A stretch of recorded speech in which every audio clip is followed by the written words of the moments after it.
No film in the history of the cinema was as notorious as Greed. Erich von Stroheim, its director, had a reputation for extravagance and a passion for authenticity.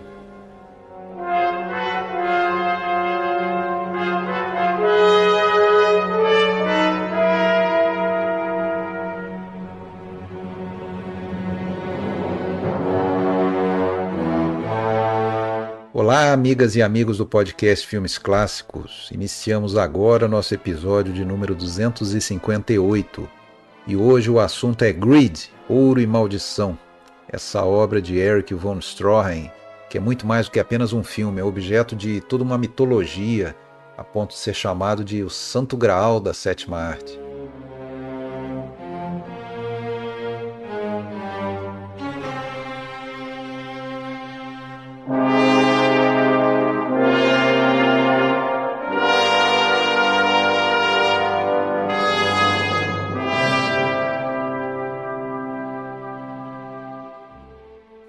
Eu sou Alexandre Cataldo, vou conversar aqui com dois amigos que já são da casa, posso dizer. Um já é parceiro de quase uma década, Rafael Amaral, jornalista, crítico do blog Palavras de Cinema. Tudo bem, Rafael? Olá, Alexandre, tudo bem? Muito feliz em estar aqui e poder comentar um filme que eu venero, um filme que eu adoro, que é Ouro e Maldição. E também quero já aproveitar, cumprimentar e já anunciar praticamente o outro convidado, né, que é o Felipe Pesce, que está aqui com a gente pela primeira vez, comigo, né? Então, dar as boas-vindas para ele e falar que prazer enorme mais uma vez contribuir com o PFC.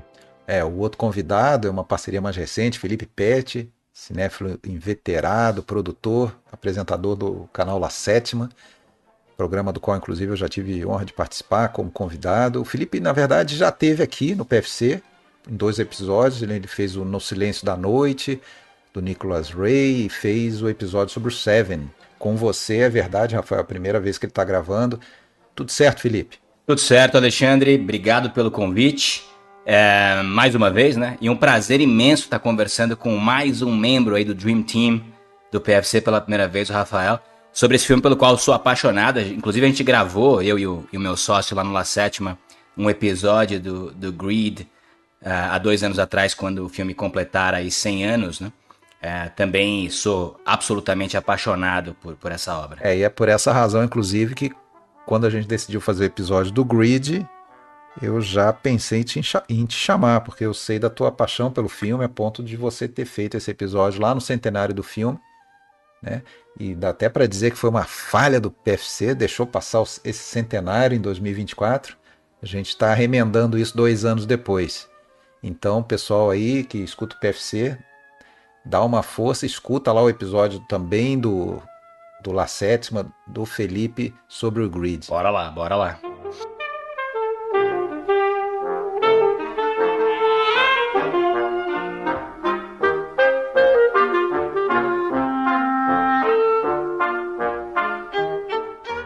Bom, você que escuta sempre o PFC já sabe, mas não custa reforçar, né, que o uso de trilhas sonoras dos filmes aqui, do filme no caso, é sempre com fins ilustrativos, apenas para enriquecer o episódio, sem que com isso a gente pretenda ferir e violar nenhum direito autoral envolvido.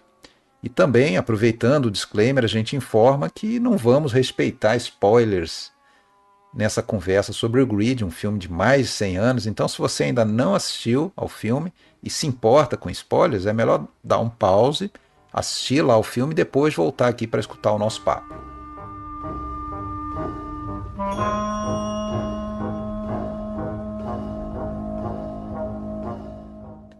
Então, começando, pessoal, a falar sobre o Ouro e Maldição, Greed, um filme monumental que tem toda essa mitologia em torno dele, da duração pretendida pelo louco, obsessivo Stroheim, né, que seria quase 10 horas e depois acabou reduzido a 2 horas e pouquinho.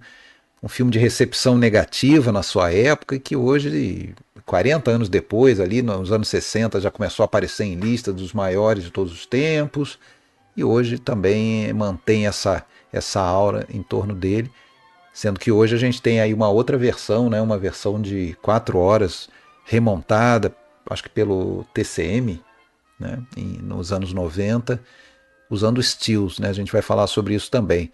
Mas antes de começar a falar do filme, até um pouco antes de falar do filme, a gente também tem que dedicar um pouquinho ao gênio, né? O homem por trás dessa história, que é o Erich von Stroheim, figura lendária e famoso homem que a gente amava odiar, né? Antes de prosseguir, eu queria saber de vocês, meus convidados, meus amigos aí, o que que significa o Greed para vocês? Eu já sei que ambos gostam muito do filme, né? Se eu ainda não soubesse, vocês já deixaram claro aí nas apresentações, mas o que vocês têm a dizer de como, vamos dizer, uma introdução, palavras iniciais aí dessa conversa? Bom, Alexandre, eu tenho uma história até assim que eu nunca esqueço com esse filme. Tem uma história que eu procurava por esse filme nos anos 2000, quando já minha cinefilia já era algo muito exacerbado. Eu já tinha lido muito sobre esse filme e eu não encontrava esse filme para assistir.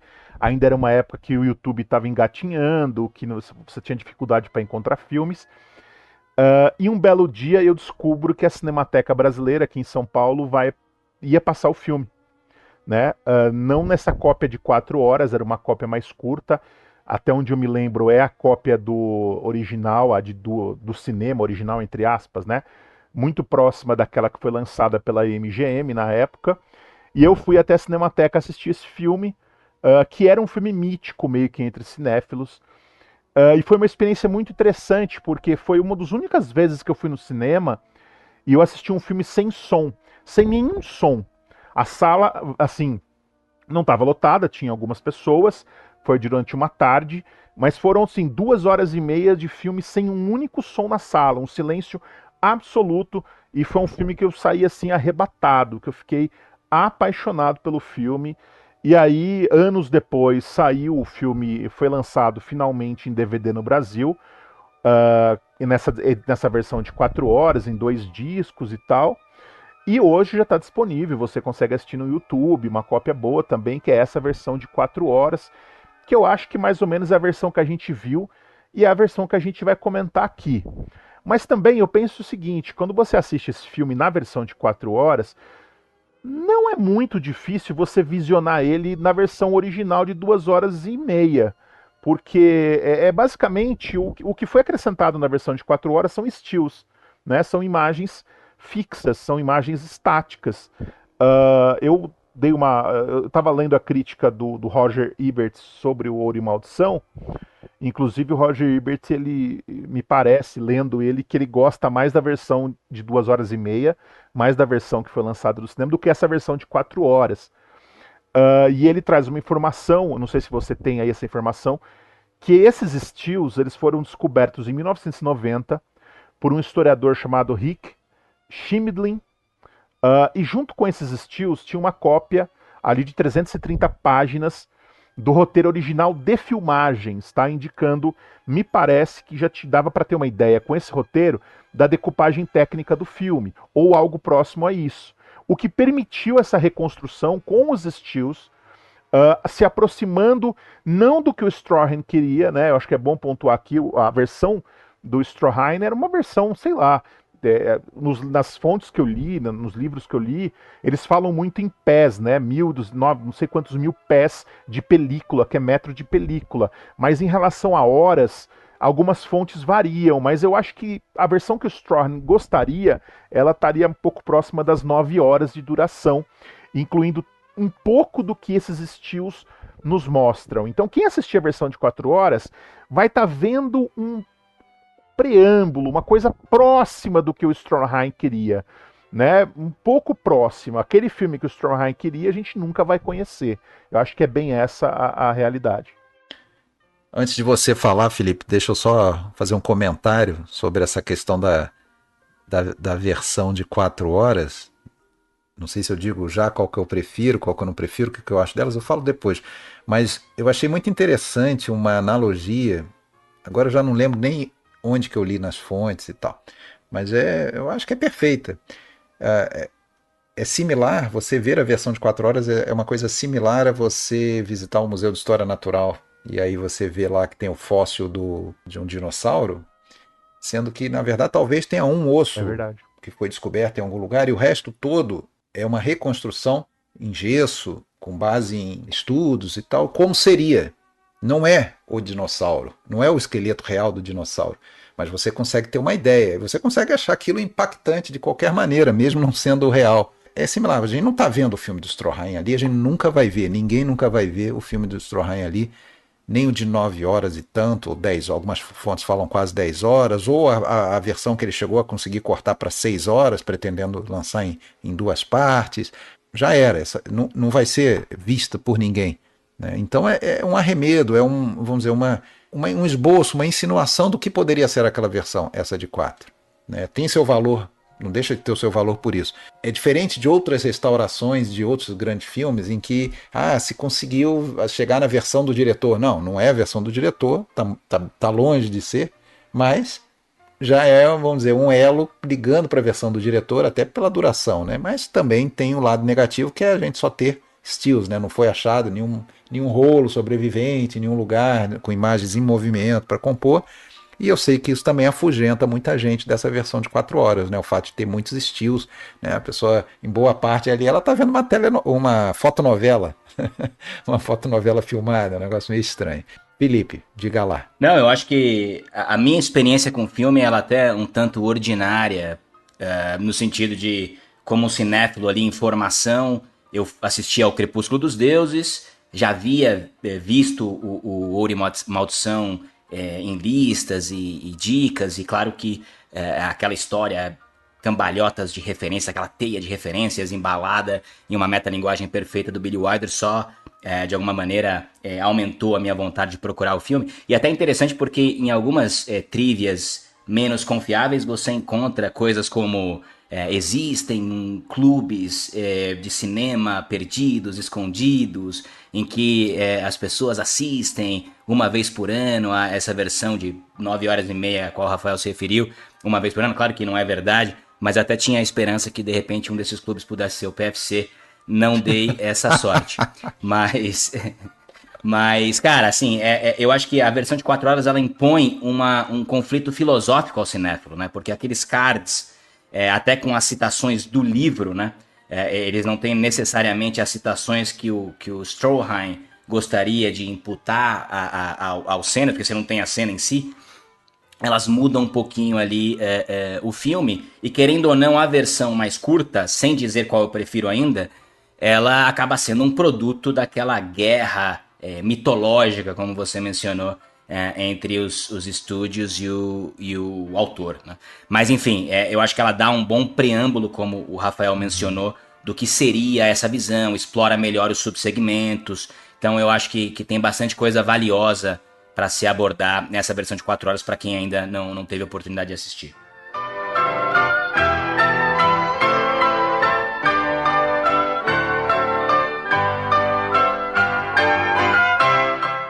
Vamos agora falar um pouquinho desse cara, desse maluco, desse megalômano, obsessivo, arrogante, autodestrutivo. O que não faltam são adjetivos para o Erich von Stroheim. Tem von? Não tem von? Fala aí, Felipe, você que já fez a biografia dele no teu episódio lá. Começa aí. Quem que é esse cara? Ele não é nada do que ele forjou, né? Daquela imagem que ele forjou de um aristocrata que tinha servido na cavalaria austríaca, um cara de uma família nobre, alguma coisa desse tipo.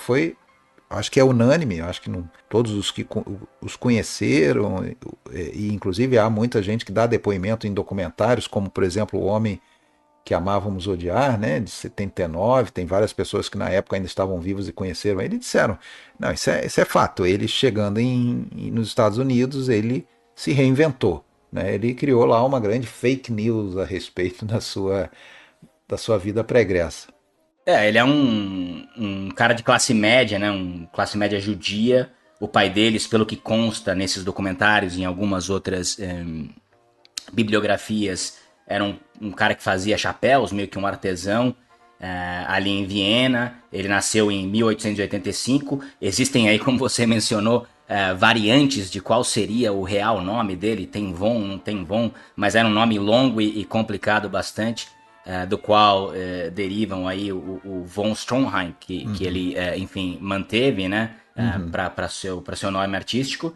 E ele chega na América, na Ellis Island, que é ali em Nova York, na costa leste. A imigração, né? A imigração, até eles falam um pouquinho do navio em que ele chegou e tal, mas ele só vai de fato se encontrar na costa oeste, né? Inclusive o Greed, o Ouro e Maldição, a gente pode discutir se é verdade ou não, ele acaba sendo posicionado como o primeiro grande filme filmado inteiramente em locações reais. Em locações, né? Em locações reais, né? Então é também interessante isso. Ele trabalhou ali no começo como uma espécie de caixeiro viajante, um cara que saía ali pelos trens vendendo diferentes produtos, mas é de fato na costa oeste, ali em São Francisco, que ele vai se encontrar. Inclusive se sentiu mais bem acolhido lá do que na costa leste. Ele conhece uma moça, Margaret Knox, que inclusive era bem culta e o ajudou a desenvolver a língua, tirar um pouquinho ali do sotaque que ele carregava, né?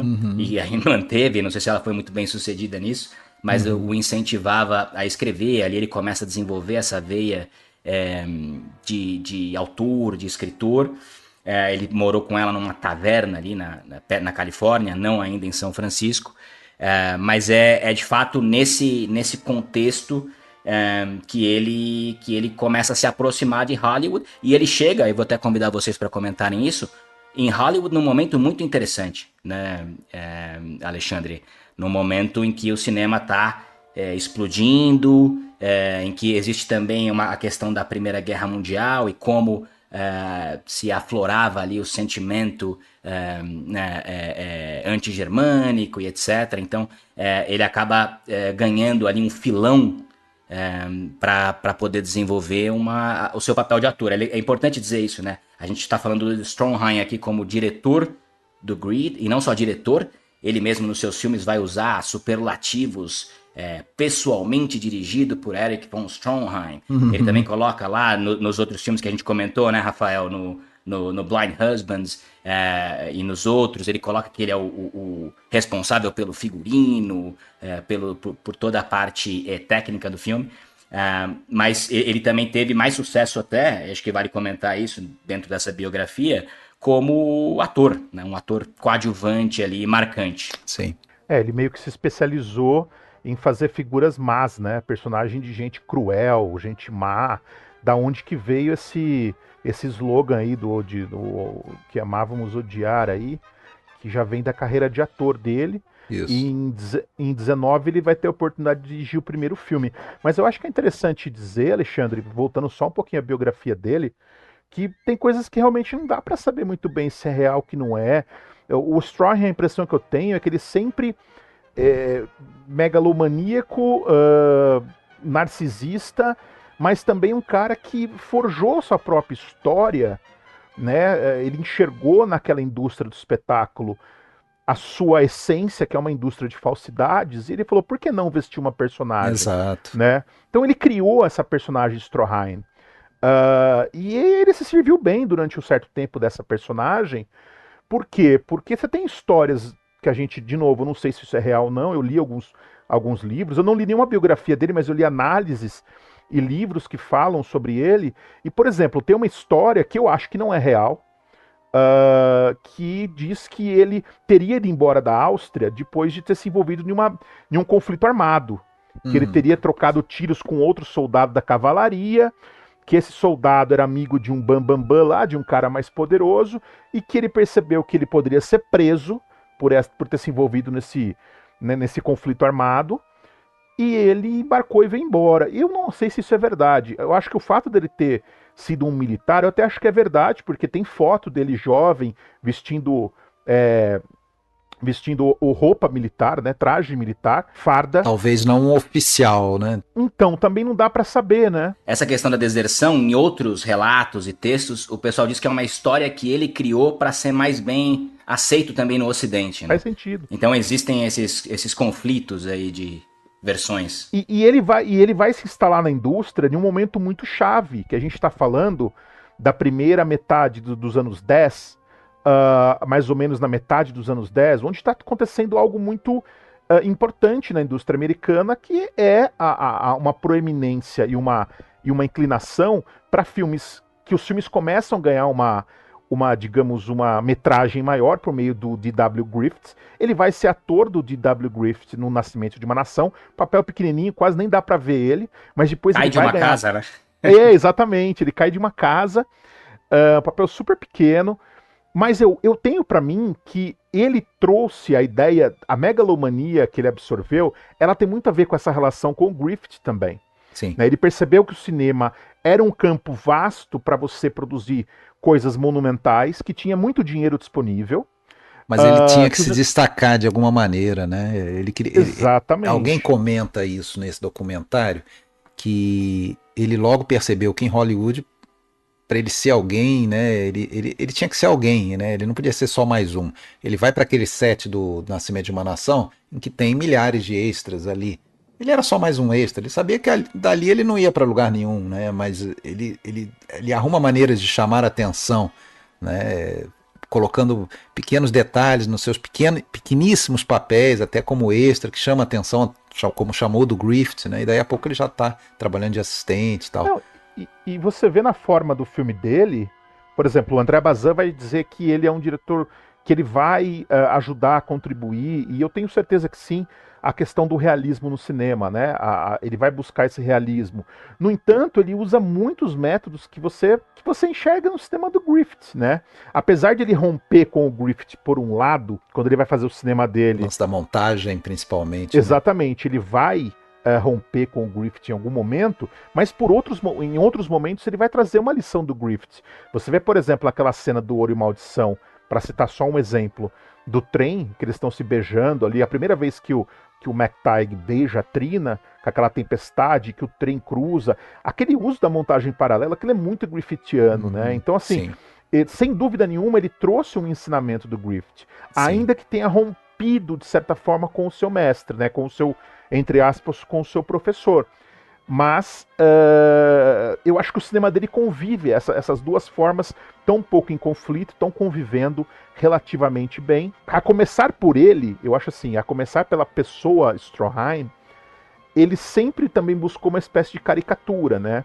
Ele é um cara, ele fazia o personagem do vilão maldoso, aquela caricatura do mal, e ele nunca escondeu esse desejo, essa vontade de escolher personagens que atendessem a uma caricatura também. Sim. O que, de novo, foge um pouco do aspecto realista, se a gente for pensar no realismo como a gente conhece, né? Alguém chega a chamar ele de Marquês de Sade do cinema, né? Exatamente, o Bazin que chama. Né? Ele tem não só a personalidade dele, que leva isso para os papéis, aliás, ele é um cara que levou muito dessa personalidade dele, que ainda que ela tenha sido, de certa forma, construída para impressionar, para chamar atenção, mas ele leva tanto para os filmes em que ele dirige, como principalmente para os papéis em que ele atua. E aí ele pega realmente esse filão ali de todo esse sentimento anti-germânico da Primeira Guerra e se especializa, né, nesse tipo de vilão. Tem, eu acho que o maior exemplo, até o Felipe comenta no episódio lá que ele fez. Acho que você só errou o filme, não é no Hearts of World, é o The Heart of Humanity, de 1918. Eu errei no episódio, é verdade. O Heart of Humanity, em que ele chega ao ponto de jogar um bebê pela janela. Daí é natural que surja esse apelido para ele, né? É o vilão, ficou muito associado a essa coisa dos vilões cruéis alemães, os hunos, né? Como eles chamam. E durou pouco, né, Alexandre? Durou pouco porque se extinguiu com o próprio fim da guerra e essa necessidade de aplacar, né, esse sentimento anti-germânico. Ele se viu obrigado a outros trabalhos, né? Ele ficou sem emprego, basicamente, como ator nesse filão, né? E daí é que ele, já aproveitando até desse conhecimento com Griffith, com outras pessoas do cinema, ele começa a escrever, e ele realmente escreveu também muitos roteiros e tudo. Ele escreve ele, na verdade, escreveu o romance, né, o Pinnacle, né, que viraria o filme O Maridos Cegos, o Blind Husbands, e vai com esse Pinnacle procurar lá vários estúdios que, né, ninguém se interessa, até que o Carl Laemmle lá da Universal topa fazer esse filme, né, só propõe... Era o cara que dava oportunidade para todos os alemães ali, né? Exato. Depois ele foi brigar com o Edgar G. Ulmer, mas ele dava bastante oportunidade pro pessoal. Sim. Ele sabia o que era bom, né? Afinal de contas, essa legião de alemães, austríacos, húngaros e gente que veio para o cinema americano em várias etapas, não vieram todos ali. Alguns vieram no imediato pós-Segunda Guerra, mas alguns já vieram antes ali, como é o caso, por razões não esclarecidas, aí o Erich von Stroheim, tem o Sternberg também veio bem antes e tudo. O fato veio essa oportunidade para dirigir, ele dirige o Blind Husbands, o Carl Laemmle apenas muda o nome, né, do roteiro e, assim, para mim é um ótimo filme. Eu vi agora para esse episódio, não conhecia, gostei bastante. E ele deu sorte, não sei se é sorte, mas enfim, eu acho que o que ajudou a sedimentar a carreira dele como diretor é o fato de que o Blind Husbands deu dinheiro, né? O filme foi bem Foi de sucesso, bilheteria, foi sucesso, se pagou, e isso pavimentou ele para os próximos. E próximos que, assim, sempre teriam algum problema, né? Todos os filmes seguintes Exato. dele passariam por algum problema, mas eu acho que o sucesso do primeiro fez com que a indústria confiasse, né? Que falasse, vamos dar mais uma chance. Sim. E ele foi esticando a corda, né? E aí a gente já vê muito, eu acho, do estilo, assim, dos temas do Stroheim, né? Essa coisa do triângulo amoroso, essa coisa uma coisa um pouco sádica ali, e também de um zelo e de uma obsessão por não trapacear, né? Por filmar as coisas em boa qualidade. Nesse caso ele não chegou a ir lá para os Alpes filmar, né? Mas teve gente que achou que o filme tinha sido filmado lá, nos Alpes mesmo, de tão bem reconstruído que foram as montanhas nevadas dos Alpes. Nos Alpes italianos. Mas eu gostei bastante, tá, desse filme. Filmaço. E eu entendi porque ele já chegou na direção fazendo sucesso e chamando atenção, né, e deixou talvez crescer um pouquinho a soberba depois disso. Vale dizer aqui, Alexandre, rapidamente, né, para colocar em números um pouco do que a gente disse aqui. O Blind Husbands gerou 6 vezes mais dinheiro do que a média dos filmes bons ali, fortes da época. Então ele realmente emergiu como uma potencial galinha dos ovos de ouro já na sua primeira tacada. E a gente já mencionou isso, mas ele já começa também fazendo tudo. A recriação dos cenários, dirigindo, escrevendo, como você falou, um autor assim completo, né? Não é somente a direção, se é que pode se dizer somente, mas ele realmente fazia tudo. Atuava, né? Ele fez um outro filme, acho que em 1920, que é um filme que está perdido, não lembro agora o nome dele. E depois, terceiro projeto dele, ainda na Universal, foi o Esposas Inocentes, o Foolish Wives, né, que é um filme em que ele vai reconstruir Monte Carlo e tudo, os lotes da Universal. Uma coisa de extravagância, o primeiro filme ia custar $1 milhão, né? Então, o jovem produtor da Universal, né, o Irving Thalberg, começou a querer cortar, né, as asinhas dele. Só que nesse caso o Thalberg também estava com as mãos atadas porque o próprio Stroheim trabalhava no filme, né? Ele atuava no filme, então não daria para no meio do projeto cortar ele do projeto, mandar ele embora, né? Então ele teve que aguentar. O filme acabou fazendo até um bom sucesso, valeu a pena ter segurado a onda ali, mas já começaram os conflitos. Vocês gostam mais desse ou do Blind Husbands?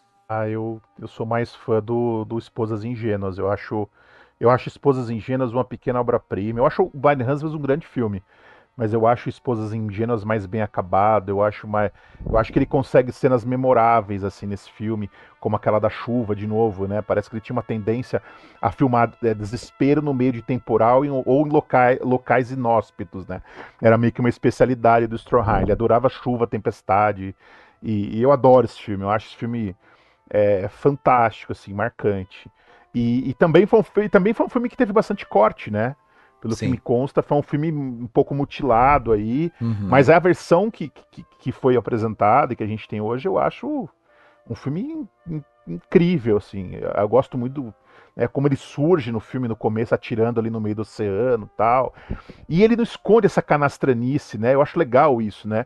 Ele não esconde que tem um personagem em cima de um personagem, né? Que tem muitas camadas ali, que ele é um malandro mesmo, né? Eu acho isso muito essa crítica, eu acho que não é nem implícita, é explícita mesmo ao homem da cavalaria, né? Ao militar, né? Eu acho muito legal isso que ele faz, sabe? São personagens, os dele, né, em quase todos os filmes, e que hoje passariam muito pelo tal do crivo do politicamente correto. Os dele atuando e também alguns personagens dos filmes em que ele dirigiu, né? A gente vai poder falar bastante do McTeague, né? É uma outra época, uma outra visão. A gente está indo numa época do pré-code também, né? Muita coisa passava que depois já, na própria Hollywood dos anos 30 e pouco, já não passaria mais, né? Essa é uma parte bem legal, né? Mas você pegar algumas cenas em que ele vai atentar ali ao padrão meio blasé do relacionamento norte-americano, as instituições norte-americanas, e ele consegue usar recursos que depois a gente não conseguiria mais ver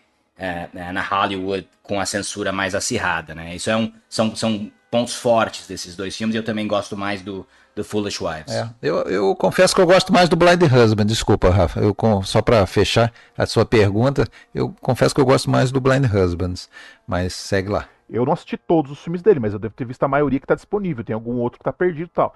Mas se a gente olhar para a filmografia dele, o Greed, que é o mais famoso, que é o mais lembrado, ele é o que destoa, na verdade, né? Porque, no sentido temático, eu tô falando, não visual. Sim. Mas ele destoa, porque, além de ele não estar em tela, é um filme dele que eu tô me lembrando que não é ambientado em questão de reinado, cavalaria. Não é na Europa? Eu acho que é o único nos não é na Estados Europa. Unidos, né? Então, é um filme que destoa, porque tem essa... Se você for assistir, por exemplo, Minha Rainha, ou, por exemplo, o Núpcias... Como que é o nome daquele? O Wedding March, né? Marcha Nupcial. Marcha Nupcial, que eu adoro, eu acho um filmaço. O Marcha Nupcial também. O Merry Go Round também é um filme que tem o oficial prussiano ali, que tem o oficial da cavalaria. Esse é um filme que vai romper, né? Ele vai para uma... Também acho que é uma forma de ele tentar interpretar os Estados Unidos. Também é uma forma ele vira de ele a câmera tentar... pra América, né? Exatamente. Pela primeira vez ele vira a câmera pra América. Perfeitamente, ele vira a câmera pra América. Já que você citou o Merry Go Round, vamos só dar uma passadinha por ele, porque aí é o próximo filme, eu acho que é 23, e ele começa a dirigir, e aí nesse caso, como ele inclusive não atua nesse filme, o Thalberg não quis saber e ele foi demitido, né? Mas a cena do banquete, ele tem algumas cenas que ele dirigiu, né? Nesse filme. A cena do banquete foi ele que dirigiu, aquela cena que eu acho uma das melhores. E dá pra você ver que é ele mesmo, porque toda vez que ele filma um banquete, ele movimenta a câmera sobre a mesa. É impressionante, né? Você vê toda vez que tem uma cena de refeição, ele faz esse movimento de recuo da câmera, que ele vai repetir no Greed. No Greed, exato. Que ele vai repetir isso. E a encenação de refeição tem uma importância, me parece, também nos filmes dele, né? Que parece que ele tenta revelar na refeição uma relação de selvageria, de sexo, né? Nesse filme Merry Go Round tem a cena da mulher saindo dentro do... Eles estão ali fazendo a refeição na mesa e tem um pote ali, um vaso, não sei, sai uma mulher de dentro desse vaso. Então sempre relacionando sexo com refeição, né? Isso era muito uma... Me parece que questões sociais, também, né, Rafael? Questões sociais. O pessoal também. Mastigando. Exatamente. Lembra até um pouco daquela cena do Sérgio Leone no... Perfeitamente. Quando Explode a Vingança, né? Que o pessoal, os nobres ali mastigando. Perfeitamente. Eu ia chegar nesse ponto, Felipe, porque essa sequência toda, desculpa se eu tô avançando, a gente não tinha entrado, mas a sequência toda do casamento do Greed, pra mim, é a coisa mais extraordinária do filme.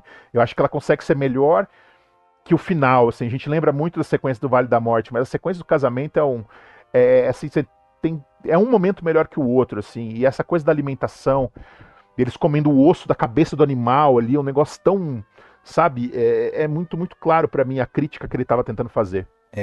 Acho que uma das coisas que fez talvez o Stroheim se transformar no maldito, além dos excessos, ele odiava orçamento, cronograma, produtores, né, além disso tudo, foi o fato de sempre colocar dedos na ferida assim, da sociedade, muito da própria sociedade americana.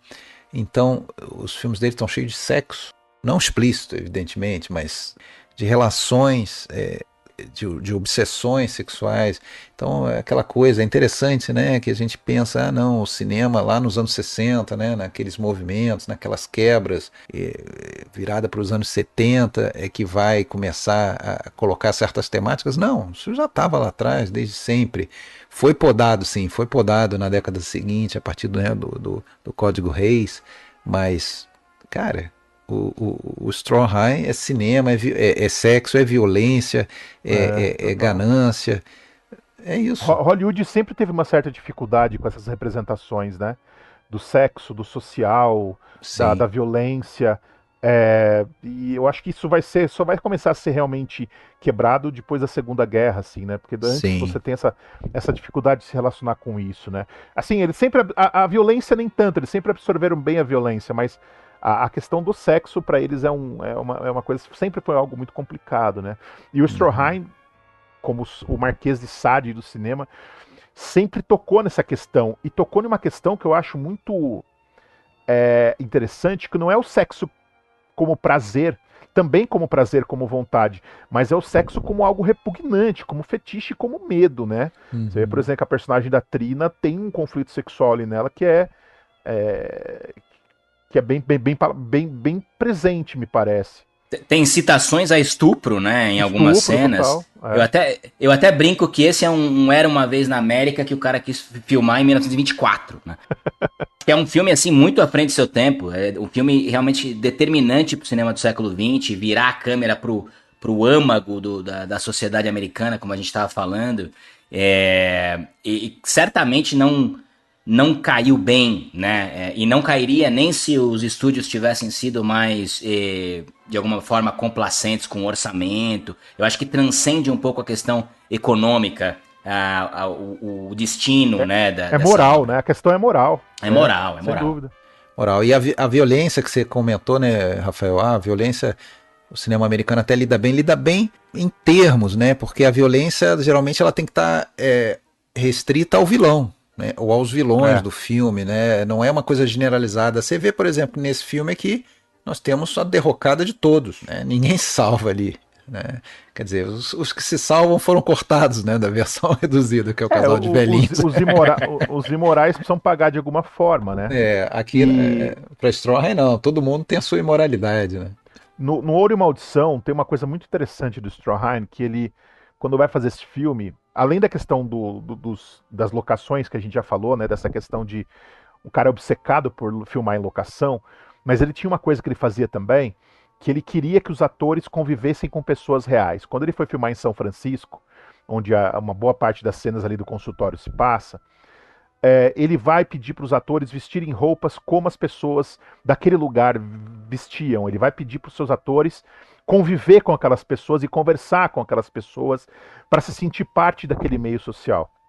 Isso definitivamente não era comum nessa época, né?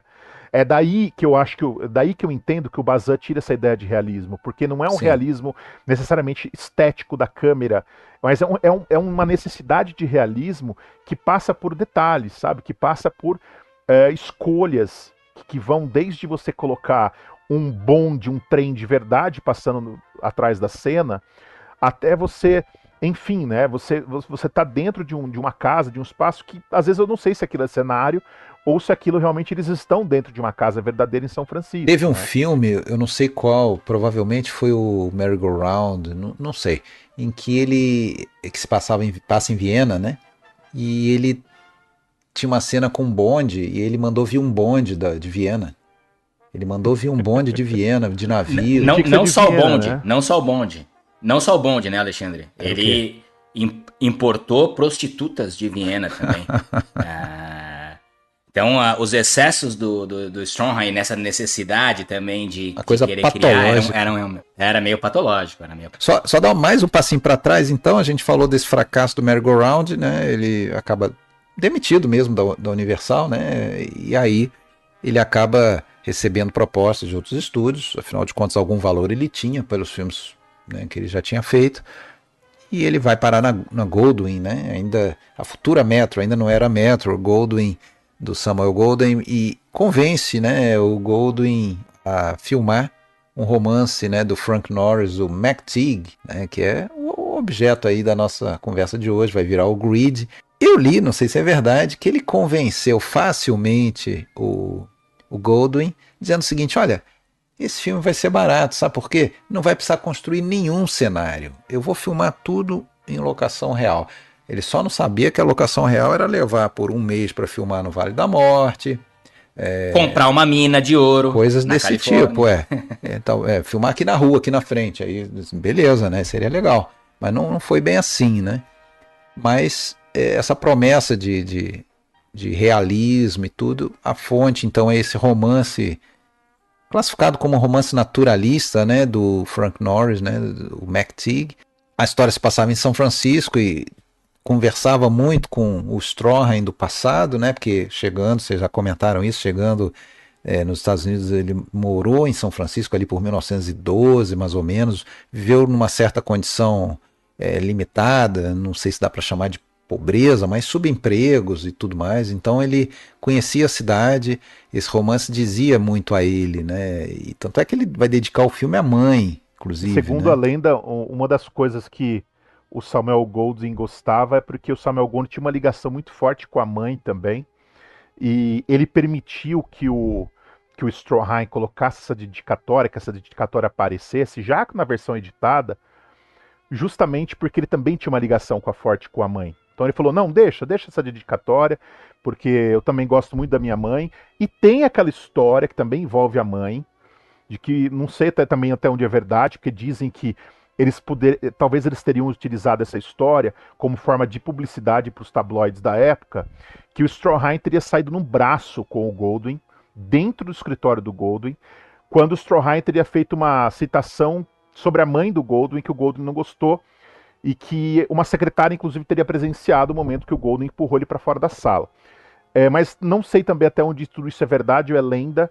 E o Jonathan Rosenbaum, que é um crítico que eu gosto bastante, ele escreveu um livro sobre o Ouro e Maldição, ele levanta a possibilidade de que tudo isso foi criado para tentar emplacar alguma manchete em esse jornal de tabloide e chamar atenção pro filme que essa briga teria surgido. Uhum. Eu acho que vale, Alexandre, só mencionar que nesse contexto de produção do filme, a Goldwyn contrata o Irving Thalberg, né, para produzir o filme. Então ele se reencontra com o desafeto. E aí Uma a gente sabe pedra que no o resto sapato, né, cara? Eu não sei se eu estou errado, mas a chegada, a fusão, né, do Goldwyn com o Metro e com Louis B. Mayer, não foi durante a produção, e sim já na fase de montagem. Né? Foi naquele momento em que tinha saído lá 86 horas de filmagem. Pelo que eu li, Alexandre, Uhum. quando ele teve o sinal verde para fazer o filme, ainda não tinha ocorrido essa fusão. Uhum. E quando a fusão ocorreu, o filme já tinha sido filmado. Já tinha lá as 80 e tantas horas. Exatamente. E aí o Thalberg estava com o monstro na mão e teve que falar, vamos cortar. Mas eu acho que isso sela o destino. Essa é a grande questão que vai selar o destino do Ouro e Maldição, né? Agora, só para falar um pouquinho lá de uma coisa lá do final, talvez, é o seguinte, se criou também essa lenda de que eles se odiavam, mas parece que não era assim, era uma questão realmente profissional do Thalberg, porra, e assim, eu entendo ele. Eu, sem ser produtor, eu entendo, porra, peraí, como é que você vai lançar um filme nada comercial de 10 horas, ou de 6 horas, ou de 5 horas? É complicado, né? É complicado. Hoje em dia, então, nem se fala, né? Hoje em dia, o filme com 2 horas e 20, podia ter meia hora a menos. Não sei se vocês já assistiram aquele filme O Último Magnata, do Elia Kazan, que é Filmaço. baseado no livro do Fitzgerald, que o protagonista, o Monroe Star, ele é baseado no Thalberg, né? Ele Sim. tem ali elementos muito claros do Thalberg. Sim. E era um cara extremamente pragmático, era o cara do corte, era o cara que falava, corta isso, corta isso, corta isso. Ele era o cara que entrava para assistir os copiões e ele editava o corte, né? E às vezes ele passava na frente dos outros chefões, os donos do negócio, e dizia, não, o filme não vai funcionar assim, tem que ser assado. E eles beijavam a mão dele, eles ouviam o Thalberg, que ele tinha meio que ele era o menino de ouro, né? Que era o cara que tinha o toque de Midas e que dizia, olha, vai dar certo, não vai, e eles respeitavam. Então ele era esse cara mesmo do corte, e é isso que você falou, Alexandre, não era uma questão de paixão, não, era uma questão de profissionalismo e pragmatismo, era um cara que falava assim, tem que ser desse jeito, sabe, então é por aí. Era um cara de 20 e poucos anos, né, vale só lembrar esse contexto, que nas primeiras oportunidades que interagiu com o Stroheim, eu não acho que é uma questão de ódio mesmo, Alexandre, ele não pôde exercer essa função, né, esse ofício que lhe era tão caro. Ele era realmente um cara pragmático e tal. Ele não conseguiu fazer os cortes, então talvez ele tenha também carregado um pouco disso para essa experiência derradeira. Sim. Mas acho que essa questão de ódio mesmo é mais um dos né, das lendas que se criam aí Se fosse ao redor hoje em dia, eles da podiam história. se entender, lançar como uma minissérie, uma série no Netflix, alguma coisa, podia dar certo essas 10 horas, mas naquela É época verdade. realmente não tinha condições. Vamos dar uma paradinha nessa seara de produtiva, de versões, porque ela é legal pra caramba, mas tem mais nesse universo do Greed. Vamos falar um pouquinho da trama, um pouquinho da Vamos. história, dos personagens, dos atores também, por que não? Depois a gente volta para falar dessa questão das versões ali. Ou a gente vai entremeando aí o assunto, não temos aqui um roteiro rígido, nada disso, mas eu acho que a história. Bom, eu até já vou revelar agora. Eu gosto bastante da versão de 2 horas e 20. Não vou dizer que eu prefiro ela. Eu acho legal conhecer outras coisas que estão na outra versão, a cara do Zerkov, a história paralela do Zerkov com a Maria, do casal de velhinhos. É legal, acrescenta e é legal entender qual era a intenção com essas histórias paralelas, né? De fazer pequenos comentários sobre a história principal, de alguma maneira, né? Pequenos espelhos, o espelho direto ou espelho por oposição, né? O casal de velhinhos, onde não existe nada de cobiça, né? De apego a dinheiro, a materialismo, e eles terminam bem, felizes, né? Inclusive se encontrando já numa idade provecta. Agora, a história, ela começa lá na Califórnia, né, em 1908, é curioso, é mais ou menos até o ano que o próprio Stroheim chega nos Estados Unidos, né, 1908, na Califórnia, numa mina, né, numa mina de ouro, né, a Big Dipper Gold Mine, que é uma mina real, mas que estava já encerrada, fechada, Desativada. desativada é a palavra correta, já há algumas décadas ou muitos anos, né? Sim. E ele insistiu para que o Goldwyn comprasse essa mina para filmar lá mesmo, e inclusive dias de filmagens ou semanas, não sei para que 5 minutos na versão de 2 horas, pelo menos é um tempo muito curto ali que nós estamos na mina, né? O que vocês têm a dizer sobre essa sequência inicial da mina ali, que eu acho que se conclui também de uma maneira belíssima, né? Com a história do pássaro ali, né? Eu acho incrível essa sequência com o pássaro ali, aqueles 3 shots que ele tem, que são praticamente da mesma cena, mas em distâncias diferentes. Ele tem um longo, um médio e um curto Que com ele o pega pássaro o pássaro encostando. e beija, né? Uhum. E beija. Eu acho que aquilo já cria um precedente importante para o que vem a seguir. E é interessante esse uso dos pássaros, né? Vai lembrar muito Eisenstein nesses cortes dos símbolos.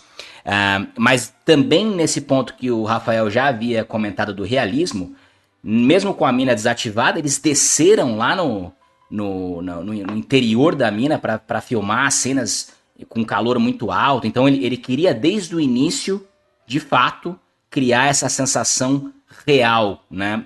Filmando em locações, levando o pessoal ali ao extremo. A gente vai falar do Vale da Morte depois, mas aqui já é um princípio do que viria a ser a obra. Eu gosto muito dessa primeira sequência. Eu gosto de 2 coisas que me marcam muito nessa primeira sequência. A primeira é essa obsessão pelo plano detalhe, né? A questão do beijo do pássaro. E ele vai usar plano detalhe em vários momentos chaves do filme, né? Como, por exemplo, aquela outra cena em que ele mostra o sapatinho da Trina, ela levantando os pés para beijar ele, que é muito marcante, né? Essa questão dos planos em detalhe, a própria mão tocando o ouro, tal, do pássaro na gaiola, isso é muito caro para o Stroheim. E a questão o psicológico do personagem já é rapidamente explicado pra gente, né? Como ele é um cara que migra daquele ogro bondoso que sai da caverna pro ogro monstro destruidor, né? Rapidamente ele muda de fase, né? Ele não é um cara...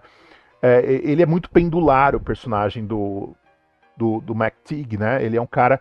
Ou ele é muito bom ou ele é muito mal, ele não tem um meio termo, né? E isso vai determinar muito a questão que envolve o filme. E isso é interessante também porque se a gente pensar que existia, e eu volto àquela questão, existia uma tendência ao realismo, mas ao mesmo tempo a caricatura se impõe, porque ele não pode ser um cara meio termo, ele tem que ser ou uma coisa ou outra, né? Uhum. E o Stroheim quer exacerbar esse lado monstro dele, que vai se chocar com o lado, digamos, em que a Trina vai ser um outro polo, né? O polo do medo, digamos assim, de uma figura até inicialmente angelical, que vai depois também se corromper ao longo dessa história.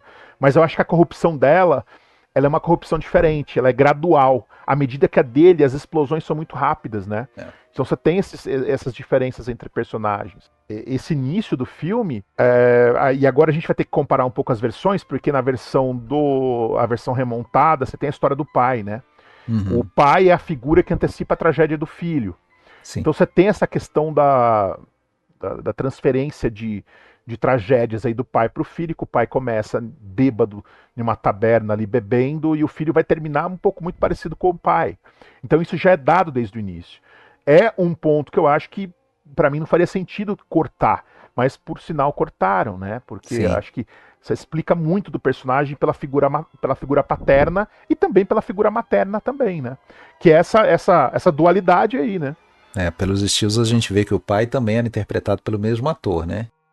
O Gibson Goland. Eu tô errado. Exatamente. Agora, eu acho perfeita, é maravilhosa essa cena do pássaro na saída da mina ali, porque é isso que você falou, é uma apresentação de personagem que tá tudo ali, né? Você vê que aquele cara, ele consegue unir naquela personalidade, naquele jeitão de brutamontes, ele tem uma ternura, ele tem uma docilidade, uma inocência, mas ele tem uma brutalidade inerente. Só que eu acho que é mais do que isso, o que o Stroheim está querendo dizer ali, porque isso na verdade está presente em todos os personagens do filme, em certa medida, e em todos nós, né? O ser humano é lá por baixo de sua couraça de civilização, de sua tênue capa de civilização, um selvagem. Então a gente vê isso quando vem a escassez de qualquer recurso, de comida, de água, ou vírus por aí, enfim. A gente vê que as pessoas vão estar sempre dispostas a fazer o que for necessário para sobreviverem ou para alimentar seus filhos, ou enfim, o ser humano é antes de tudo um selvagem, apesar da gente viver numa ilusão de civilização. E esse cara não esconde isso tão bem. Agora, ele é menos vilão nessa violência que está dentro dele do que os outros dois personagens principais do filme, que são seres do bem, né? O amigo Marcos, que é interpretado pelo Jean Hersholt, que num primeiro momento fica um pouco atônito, mas cede a namorada para o amigo. Não, tudo bem, pode cortejar ela, não tem problema não, até que vem a questão do dinheiro. Ou a mulher, que parece uma jovem doce, uma jovem inocente, uma jovem recatada, até que também ganha na loteria e daí passa a ter um apego. Então você vê que a maldade ou os defeitos, né, os pecados capitais dentro de cada um de nós estão sempre ali, né? Só precisa da condição correta para eles aflorarem. Eu acho que isso que a gente vai entender ao longo do filme, nessa cena já diz muito, né? Porque, só para concluir, né, ele tá pegando o pássaro, aquela docilidade, vem o colega dele, dá um tapa na mão dele, o pássaro voa longe, ele simplesmente joga o cara morro abaixo. Se o cara morresse ou não morresse, tá nem aí. Parece que o cara não morre, né? Que o cara já levanta ali. Mas se morresse bem também, puto, né? Ele não tava nem um pouco preocupado, né? Mas ele faz exatamente o que você falou, ele destrói qualquer possível flerte com maniqueísmo no filme, né? Ele vai muito bem nessa capacidade de enquadrar dentro dos personagens sentimentos e manifestações diferentes que variam até de acordo com o contexto. E um detalhe importante que talvez a gente não tenha mencionado, Alexandre, acho que você passou por isso rapidamente, é que ele já de início apresenta pra gente aquele método de pintar o filme, né, em dourado, Hans Schiegel. Então na mina ele vai usar muito, falando tecnicamente agora, esse primeiro momento para mostrar algo que as pessoas não estavam esperando na época. Você tem o filme é preto e branco, mas você tem os detalhes dourados quando eles estão mexendo no ouro. Agora, essa é uma dúvida que eu tenho, que eu pergunto para vocês. Isso as pessoas no cinema em 1924 viram esse amarelo? Eu não tenho essa informação, eu não tenho. Eu pesquisei bastante isso, porque era algo que eu também tinha curiosidade. Ele pintou 2 cópias pessoalmente. Ele não gosta de colocar lá pessoalmente dirigido. Então, ele pintou 2 cópias pessoalmente. Porque quando a gente vê a versão de 2 horas e 20 hoje, não tem o amarelo. O amarelo tá na de 4 horas. Não tem, eles cortaram. Mas eu sei que as duas versões mais, digamos, destacadas, inclusive essa que supostamente foi apresentada para aquele grupo de 9 pessoas ou 11 pessoas, me fugiu agora, que 12. disseram que era o Santo Graal, 12 sim. pessoas.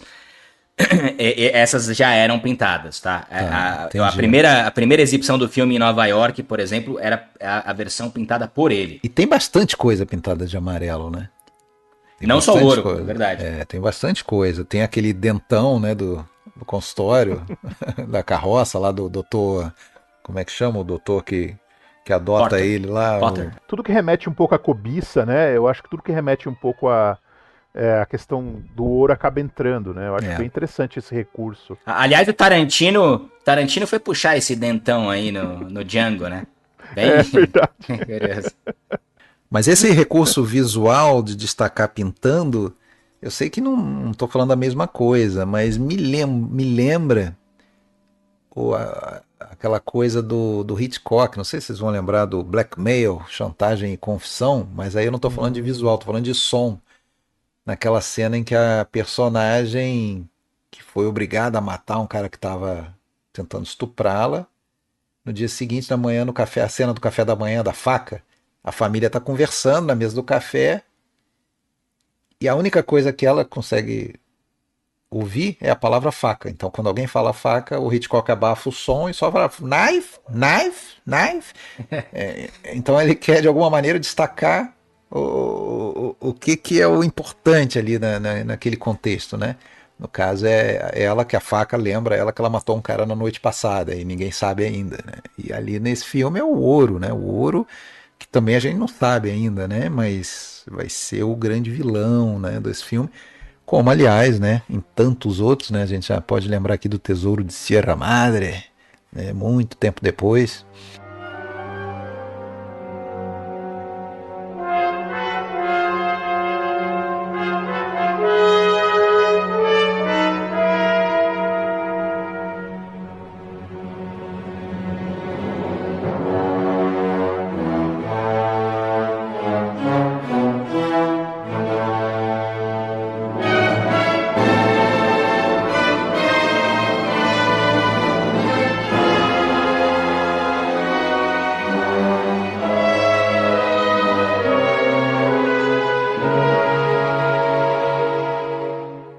Então o McTeague parece que ele vai conseguir fugir um pouco daquela sina do pai dele, né? Quando chega um dentista no vilarejo e ele segue com o dentista para ser aprendiz, e até culminando lá no futuro ele vai em São Francisco abrir um consultório próprio dele, né? E esse processo, pela versão antiga, a gente até fica sabendo que demora 10 anos, né? Que está coerente, porque quando ele for receber a carta do Conselho Regional lá de Exercício Legal da Profissão, já vai estar com a data de 1922, né? Já se passaram 14 anos da mina lá, da cena inicial. E então parece que ele vai viver aí uma vida mais urbana de um profissional liberal, vai ter uma vida digna, bem diferente da do pai dele, mas aí entra aquele efeito Michael Corleone, né? They pull me back, né? Puxaram ele de volta para aquela mina, para aquela poeira e para aquele destino, né? Mas e aí, que vocês comentam sobre esse percurso do McTeague? E aí nesse meio tempo a gente vai conhecer um amigo dele que na versão curta é bem mal apresentado, né? Quem é o Marcos? Simplesmente o cara entra no consultório levando a namorada lá para um tratamento, namorada barra prima, né? Isso parece que era uma coisa comum aí, né, em outros contextos do passado, e a gente hoje realmente estranha bastante essa situação. Aí a gente conhece o Marcos, a gente conhece a Trina, né, interpretados por Jean Hersholt, que viraria nome de prêmio, né, da academia, prêmio humanitário Jean Hersholt, e a Zazie Pitts, né, uma atriz bastante curiosa, bastante marcante nos anos 20 e depois. A mais famosa dos três ali, né? Tem uma cena de assédio ali, uma coisa execrável com o olhar de hoje, né? Não passaria ele beijar uma mulher anestesiada com éter na sua cadeira, ele na posição de dentista? certamente perderia também o seu registro, se o tivesse, né? Eu acho que essa segunda sequência, Alexandre, vale mencionar, ela apresenta os subsegmentos que não estão na versão mais curta, né? Ou que são, de alguma maneira, cortados da versão mais curta. E até isso é importante porque ele transforma o filme em Greed, ele sai desse universo McTeague e transforma em Greed, justamente para falar talvez um pouco mais sobre ganância, sobre sociedade e menos talvez daquele universo. Ele quer transcender aquele universo dos personagens, né? O que fica um pouco comprometido na versão mais curta. Mas eu acho que é uma versão que apresenta essa São Francisco urbana, essa classe emergente, essa classe média emergente, tanto na figura dele quanto na do amigo. E você tem essa cena, né, já passando até para os comentários do Rafael, essa cena interessante que ele acaba usando o éter de uma maneira, ele vai se contendo durante o processo, mas ele dá um beijo nela, né, sem que ela tivesse acordada, o que hoje talvez fosse coisa mais próxima que me ocorreu disso foi com o nosso querido falecido Jô Soares, o seu personagem, aquele dentista que dizia assim, bocão! Lembram disso? ele fica bem assim, né? Na hora que a Trina tá lá, ele fica olhando, ele fica... tô vendo na hora que ele vai falar assim, bocão! Agora, você sabe que das cenas politicamente incorretas, eu acho que essa talvez nem seja a mais pesada, sim, tá? Sim. Uhum. Eu acho interessante desse triângulo amoroso. De novo, vou voltar um pouquinho só à comparação de versões também, porque como isso produz um entendimento diferente do filme, né? Porque a versão da MGM, ela é focada no triângulo, né? A versão que o Stroheim queria e que a versão remontada chega próxima, ela queria abrir para outros personagens e para um contexto de um filme mais coral, de um filme que possibilitasse a abertura de olhares e vozes. História sobre a ganância humana. Exatamente. E ao mesmo tempo, todas essas histórias paralelas refletindo a história central, que é, evidentemente, a história do triângulo. Então a estrutura do que imaginava o Stroheim, não foi só um filme mutilado, foi toda uma estrutura de drama, de trama, né, que foi mutilada com ele. Então você prefere essa de 4, né? É isso? Então, eu sou um pouco... Eu prefiro a de 4, mas eu entendo que a de 2 horas e 40 ela é mais fluida. Né? A de 4, às vezes, as paradas das imagens estáticas, elas parecem saltos, elas parecem imposições, sabe? Assim, que você desce na imagem e aquilo freia um pouco a sua emoção com o filme, evidentemente, né? Mas sim, eu prefiro a de 4 horas, eu acho que tá mais próximo da ideia do Stroheim, eu penso. Sim. Mas voltando à questão do triângulo amoroso, digamos assim, uma coisa que me pega muito, que eu fiquei pensando nessa última vez que eu assisti, é o seguinte: por que o Marco cede? Por que ele cede a Trina? Né? Isso é uma coisa interessante, porque o Stroheim não explica isso explicitamente, mas a impressão que eu tenho é que pro Marcos, o Marcos é aquele personagem ardiloso, aquele cara calculista. Para ele, ceder a Trina seria uma forma de poder, de ele dizer para si mesmo: eu tenho poder sobre esse universo que tá à minha volta. Seria uma forma de controle dele sobre um cara que você vê que é visivelmente muito mais inocente do que ele. Sim. Então eu vejo dessa forma. E também o fato de talvez ele, por ser um cara mais mundano talvez casamento para ele não fosse uma coisa que ele almejasse. Sim. No sentido de ter uma família, seria uma vida muito comum para ele. Claro que quando ela ganha aquela bolada de dinheiro, $5.000, né, já adiantando a trama aqui. Que na época devia ser uma bolada, né, porque... Eu imagino, acho que na época, sei lá, ia ser alguma coisa em torno de $50 mil, $500.000, sei lá. E isso que você falou é importante, Rafael, só para não deixar solto, o motivo até pelo qual eles são primos, pensando aqui no Frank Norris, ele tem um toque, uma conexão com o que você mencionou, assim.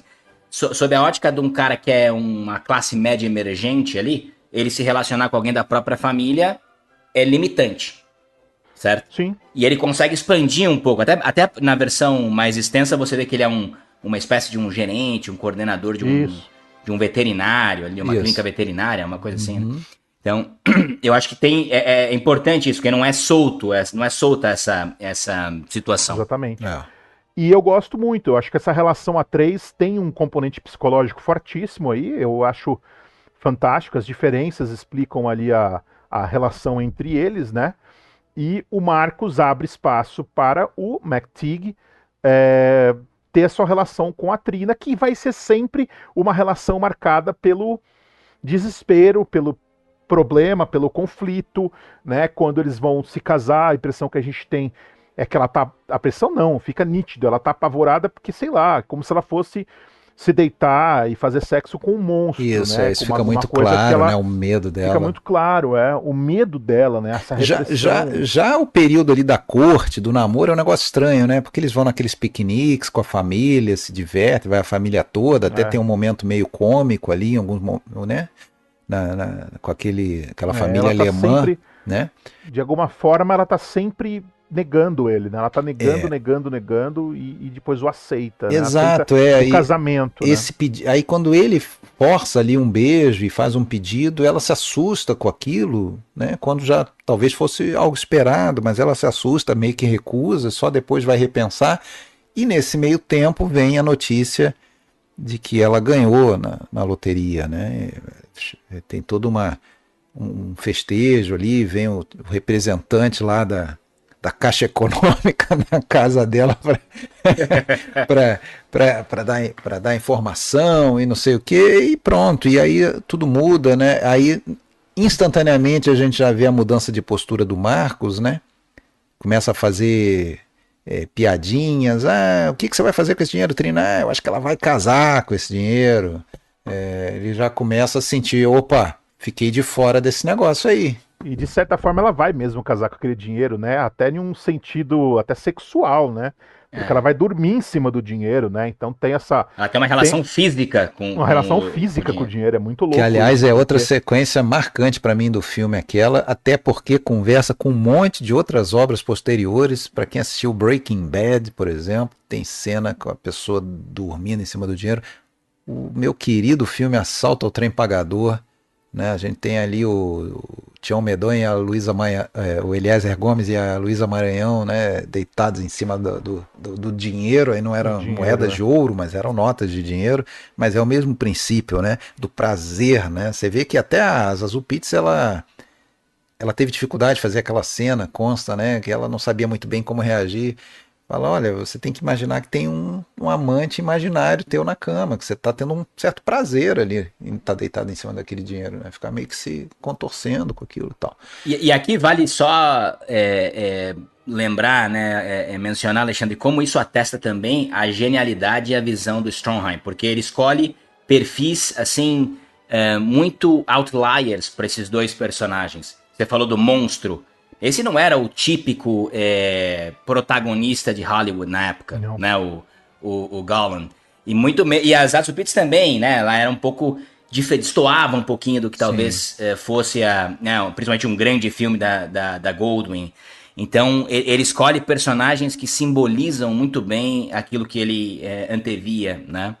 Ela, inclusive, ela fazia muito aquele gênero da jovem em perigo, vamos dizer, e assustada, tanto é que ela acabou servindo de modelo para a dubladora clássica da Olivia Palito, né? Essa dubladora que eu até comentei com vocês em off, né? Que aliás é a mesma que dublou também a Betty Boop, né? Então ela se baseou no jeito, na voz, na entonação das personagens das Zazu Pitts ali, que é aquela coisa da Olivia Palito, né? Aquela jovem sempre amedrontada. Super frágil, né? Super frágil, né? Enfim. E o Golan, só falar uma coisinha do Golan, que não é à toa que ele praticamente a gente não conhece ele de outros lugares, a gente não conhece ele de outros filmes, apesar de constar que ele fez uma versão do Macbeth em 1916, mas é um cara com uma carreira limitada, parece que ele era escocês. Porque esse tipo dele não era um tipo a qualquer filme, né? Eu só ia voltar na questão do dormir em cima do dinheiro que a gente tinha comentado, que é interessante a gente pensar que ela nega sexualmente o marido, que gera nela repulsa, mas ela não sente prazer pelo marido, mas ela sente prazer em deitar com o dinheiro, né? Então ele estabelece essa relação sexual como se de certa forma, parece que ela tá traindo o marido com o dinheiro, ou o fato dela sentir prazer pelo dinheiro e não sentir prazer por ele, né? Essa relação que eu acho muito interessante, como se ao se deitar com o dinheiro ela o negasse, sabe? Ou traísse. Então tem uma. Eu vejo claramente que tem essa imbricação aí entre esses dois pontos. Só uma coisinha, ela já prioriza o dinheiro acima Ela prioriza o dinheiro. do marido há muito tempo, né? Logo no começo, quando tá saindo de uma missa e ela vai comprar umas flores e ela chega a abrir a bolsinha dela para pegar as moedas para pagar, mas aí ela pensa, opa, vou dizer que não tem dinheiro aqui não, paga você aí. Tipo, peraí, ela prefere mentir pro marido porque o que ela quer é não gastar as moedinhas dela. Deixa esse bobo aí pagar para mim, pô, que isso? E já entrando nessa sequência do casamento, que, como eu disse, é a minha favorita, eu acho muito interessante como ele constrói a primeira cena dessa sequência, que é a do quarto, né, quando ela vai sair de trás da cortina, né, ali já é uma espécie de teatralização também, sendo revelada a noiva por trás da cortina, tem uma marcação no chão, onde eles vão colocando os pés ali, e aí acontece aquele negócio extraordinário, né, que eles olham para o padre, e atrás do padre tem a janela como espelho, né? Ou seja, do outro lado na rua tá rolando um funeral, né? Tá rolando ali um cortejo fúnebre, e ali fica evidente na leitura do Strawhan que o cortejo é o reflexo do casamento. E tem a fusão das trilhas sonoras, né? Ali, das músicas, né? Exatamente. Pelo menos na versão que eu vi, né? Claro que quer dizer, na versão que eu vi, eu acho que nas duas acontece isso, mas na versão nessa de 2h20, que a gente escuta, eu acho que uma trilha dos anos 80 do Carl Davis, não é isso?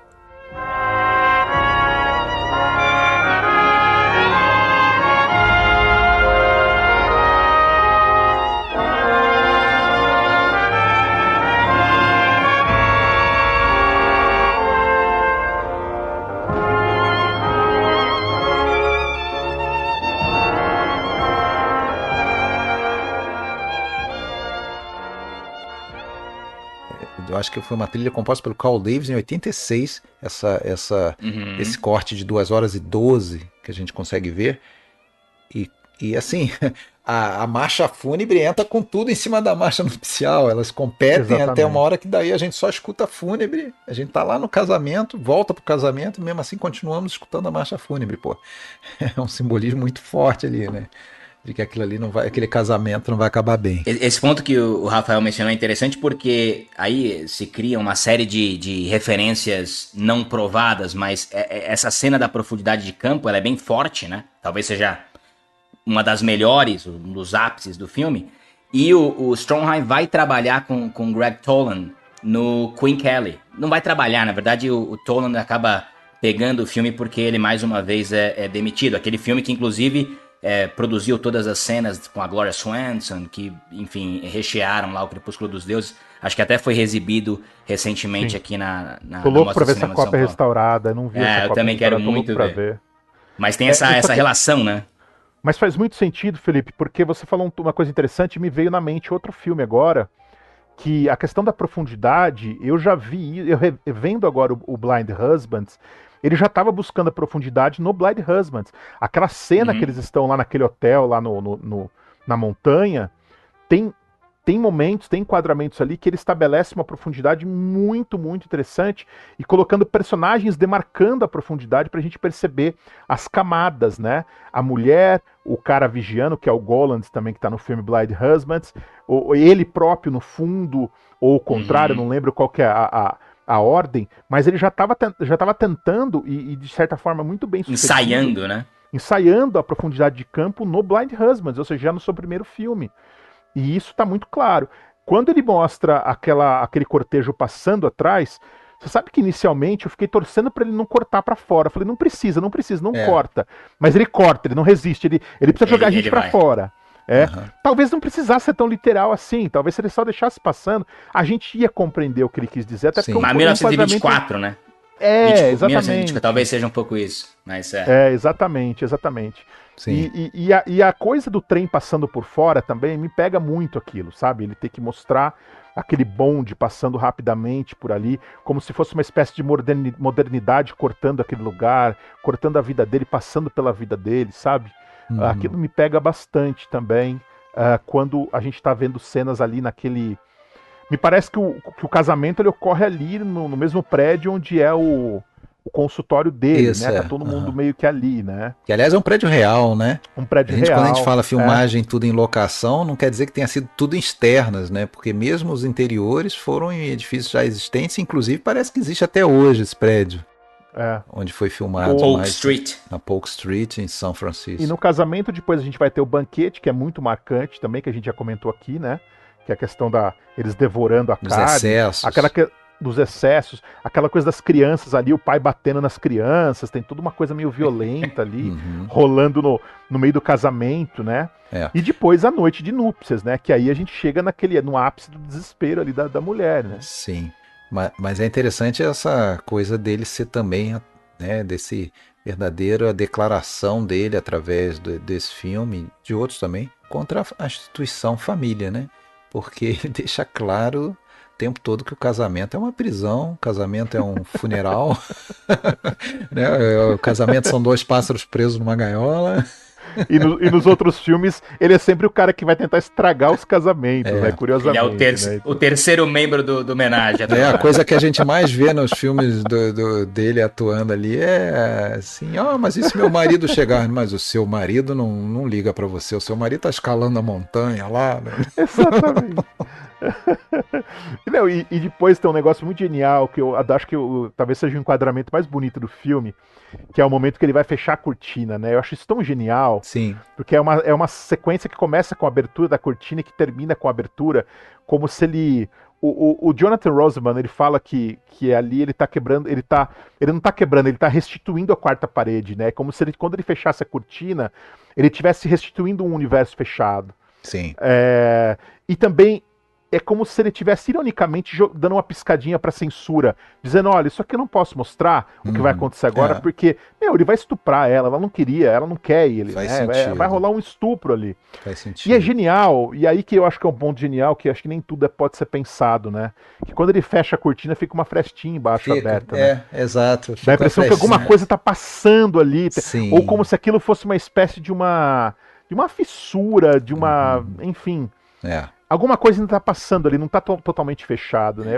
Não pode ser escondido totalmente. Não pode ser escondido totalmente. É de uma genialidade, assim, que é impressionante. Não dá pra saber se aquilo foi pensado, né? Não sei. Não dá. O personagem Marcos aparentemente conformado em ter ficado excluído dessa grana, dessa coisa, visita o casal, né?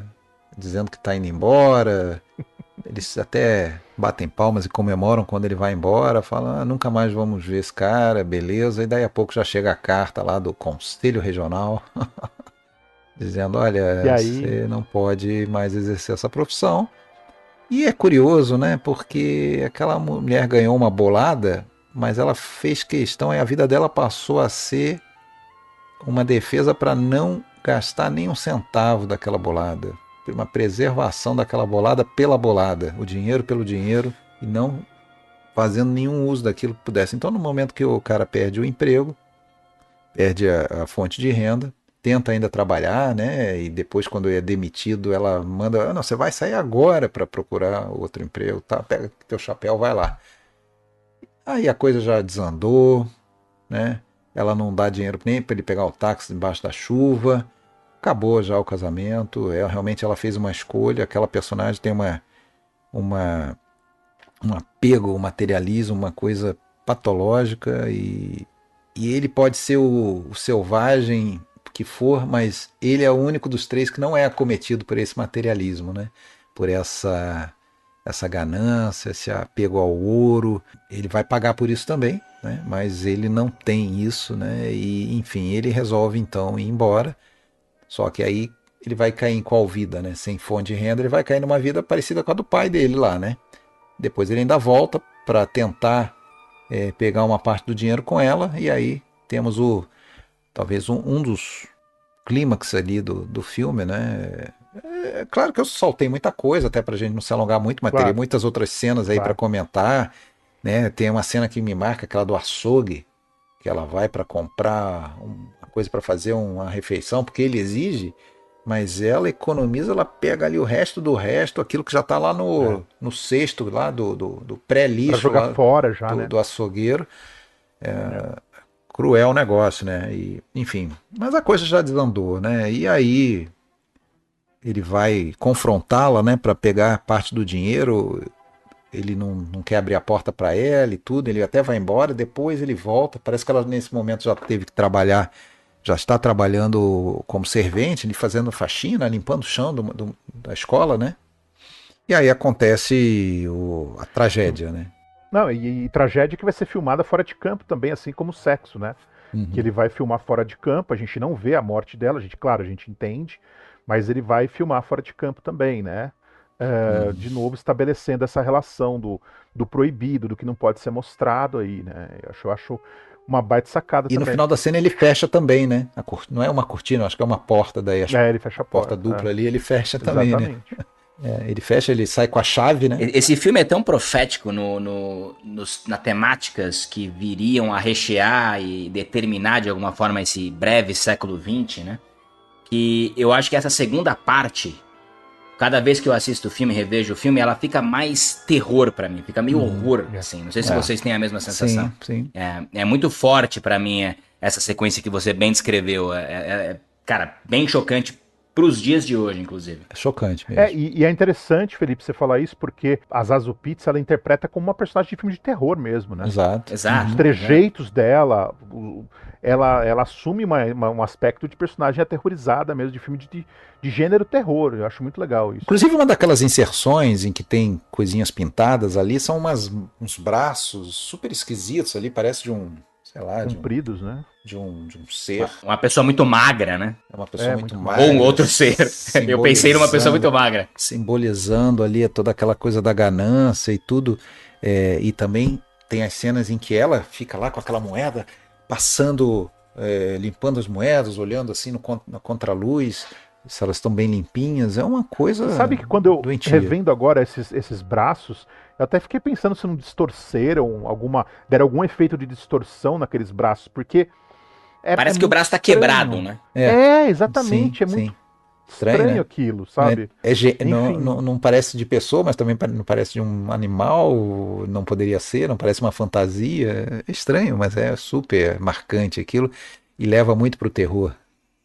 Aliás, a gente estava falando dos subsegmentos rapidamente, né? Um dos efeitos que os cards provocam é uma certa distorção das cenas, né? Você tem, por exemplo, o subsegmento da Maria e do Zerkov, Alexandre? É Zerkov, né? Zerkov. Aterrorizantes os cards ali, os stills. Aliás, cabe dizer que esses dois atores que fazem esses dois personagens que foram praticamente cortados, o Zerkov totalmente cortado, a Maria ainda aparece na versão curta, mas apenas como sendo a empregada lá que... Ela vende o bilhete, né? Que vende o bilhete. A Dale Fuller e o Cesare Gravina, eles estão em todos os praticamente filmes dirigidos pelo Stroheim, né?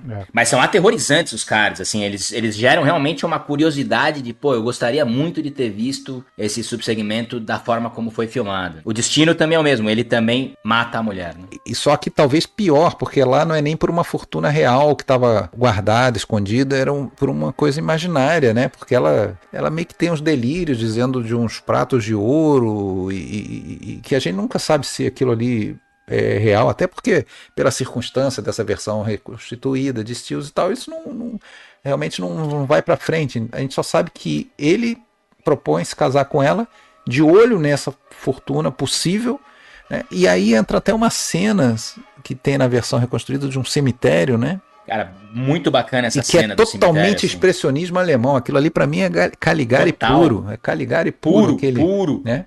Que aí mostra também muita influência até em outros pontos do filme que você vê assim da questão do expressionismo, e também dá para conversar, como você bem fala no teu episódio lá, com o cinema noir, que vai surgir 20 anos depois, né? A gente já vê no Greed, né? Ele é muito moderno em muitas coisas, não é à toa que a gente já falou aqui, né? A questão lá, um cara que estava 20 anos à frente do seu tempo. Mas seguindo, acabou matando a mulher, roubou o dinheiro, e aí o seu nome vai, a sua foto, seu nome vai para os cartazes da polícia, procurado, recompensa, e quem é que vê esse cartaz, né? O seu Marcos, o ex-melhor amigo, né? Ex-competidor aí pela Trina, e agora ele vai atrás, né, dos pelotões de busca lá para se oferecer. Não, eu conheço bem esse cara, eu vou ajudar vocês, e vai lá, acaba que vira praticamente ele sozinho, né, porque ele é o único que vai para aquele deserto. E aí tem essa sequência final do filme, marcante, muito falada no Vale da Morte, muito falada tanto pelo que ela representa dentro da história, quanto pela produção dela, né? Milhões de histórias, gente que até morreu nessas filmagens. O Roger Ebert, ele comenta, não sei se, eu acredito que seja verdade, que ele é um crítico, que acho que é uma fonte boa, mas ele comenta que nas filmagens, ali o Vale da Morte é normal, 30 graus ou mais, né? Tava muito quente, e que chegou um momento que eles tiveram que começar a colocar toalha molhada em cima das câmeras, dos equipamentos, porque não tava aguentando o calor, né? O filme derretia Para conseguir, dentro da câmera. né, derretia, exatamente, não tava aguentando. E existe uma lenda, que eu não sei se é verdadeira também, né? Que o Stroheim estava andando armado durante essas filmagens no Vale da Morte, que ele dormia com uma arma na cintura, com medo que alguém da MGM fosse lá, tirasse o filme dele e tal. Enfim, também são histórias que rondam o filme. Mas eu acho que todo esse encerramento ele é extraordinário, né? O que ele faz ali. Os planos são belíssimos. Eu acho que a relação com Serra Madre faz sentido, aí se a gente for pensar esse final. Eu acho muito bem construído aquilo ali, tudo. Bem construído, né? É tudo muito bem articulado, os planos ali, os planos abertos. Eu até acho os planos abertos até mais conseguem ser mais bonitos que os planos fechados ali, né? É muito forte para mim o que ele consegue fazer ali. E os detalhes de trama, né? Os detalhes de trama, o fato de tanto o ouro quanto a única água que ele tinha estarem no cavalo, né? Ele tá ali descansando, deitado, podia estar tudo junto dele ali. Não, mas tá lá no cavalo. E o cavalo tá solto. E o cavalo comeu uma erva que deixou ele meio arisco. Então, quando chega ali, né? o Marcos, o cavalo foge. Quer dizer, é o combo completo para dar merda, né? É interessante porque esse realismo todo do Vale da Morte, ao qual vocês se referiram, ele entra no filme. O próprio personagem do Herschel, lá, o Marcos, ele aparece, cara, 50 quilos mais magro. Não sei se vocês tiveram essa percepção, mas é muito mais magro. Parece que oficialmente foram 12, mas enfim, desidratou e o cara ficou internado. O cara tava muito mais magro, foi internado, eles perderam um cozinheiro, tem uma história lá, um dos cozinheiros chegou a falecer, não sabemos se é verdade ou não, mas a verdade é que você vê os caras realmente sintomáticos em relação àquela situação, né? Sim. E como você falou, a trama é maravilhosa, eu não me recordo, assim, eu procurei duelos no deserto anteriores a esse, você tem uma outra coisa ali que não, mas eu acho que ele dá uma consolidada num belo duelo no deserto que, bom, viria a ser um clássico de Hollywood, né? Sim. Maravilhoso esse fechamento, cara, maravilhoso. É maravilhoso, e eles têm ele tem aquela brilhante ideia de atirar no cavalo, né? Brilhante, ironicamente falando, porque naturalmente ele atinge os cantis, a água se perde, a única água que eles teriam. Então ali já estaria bem comprometida a chance de sobrevivência de qualquer um deles, né? E aí, para piorar, aquela luta corporal, e eu voltei várias vezes ali para tentar achar. A gente não consegue ver o momento em que o Marcos fecha aquela algema, né? Aquilo é feito de propósito para surpreender a gente, que aí parece que, se a gente tá torcendo pro Mac, parece que, bom, ele matou o cara, né? Nossa, e quantos filmes iam usar esse mesmo recurso, né? Da algema sendo prendida sem o cara perceber. Meu, eu já vi isso tanto em filme de ação, e com certeza foi o Ouro e Maldição que inaugurou isso, porque... Aí ele mata a base da coronhada, né? Porque ele já não tinha mais nem bala para aquela arma ali, né? Quando ele vai se levantar, opa, o braço tá preso. Aquilo ali é muito impactante. É muito impactante porque imediatamente a gente já sabe que é o desfecho, né? Ele não tem mais chance nenhuma. Porque se ele não tem bala para romper aquela algema, ele não tem água, ele não tem como sair andando no deserto arrastando um corpo, acabou para ele, né? E ele sabe disso imediatamente. O que ele faz? Aí voltamos aos nobres passarinhos. Sim. Pega a gaiola, né? Pega a gaiola e volta. Tem o ímpeto de soltar aquele passarinho que também parece que não dá muito certo, né? O que é meio óbvio, né? Morre, Naquele né? calorão ali, né? O passarinho já era surpreendente que ele estivesse vivo ainda ali, né? Já devia estar cozido, né? Dentro daquela gaiola. Mas não é um fechamento perfeito pra temática de um filme, né? Que fala sobre cobiça, que fala sobre Sim. miséria. Eu acho que o tema central do Ouro e Maldição, na minha opinião, é a miséria. Não só miséria física, mas miséria Miséria humana, moral. miséria da alma. Miséria humana, né? Da alma. Miséria moral. Né? Imagina o que seria desse filme. Muito maluco. O que teria sido esse filme? Eu acho até que, assim, apesar do Stromheim ter dito, não, o cara que fez esse corte não tinha nada na cabeça, só o chapéu. Foi, assim, foi honesta essa versão com qualquer que tenha sido o propósito dele, porque poderia ter sido muito pior. Imagina se no final tivessem cortado ou mexido de forma que, sei lá, claro, aí teria que ser feito cenas adicionais ali, mas que o Max sobrevivesse, ou um deles sobrevivesse, não faria o menor sentido. Não faria o menor sentido. A mensagem do filme está nessa, no perecimento de todos os envolvidos, até nesse caso, culpados ou não. O Max não era culpado da cobiça, passou a ser culpado de um monte de outras coisas, como assassinato da própria esposa, né? Mas ele não foi nessa ideia, né? O autor, assim, as frases, vocês devem ter se deparado com muitas delas, que ele viria a proliferar em relação aos cortes que o filme sofreu, foram muito fortes, assim. Ele ficou realmente muito, muito abalado, né? Nunca se recuperou. Uhum.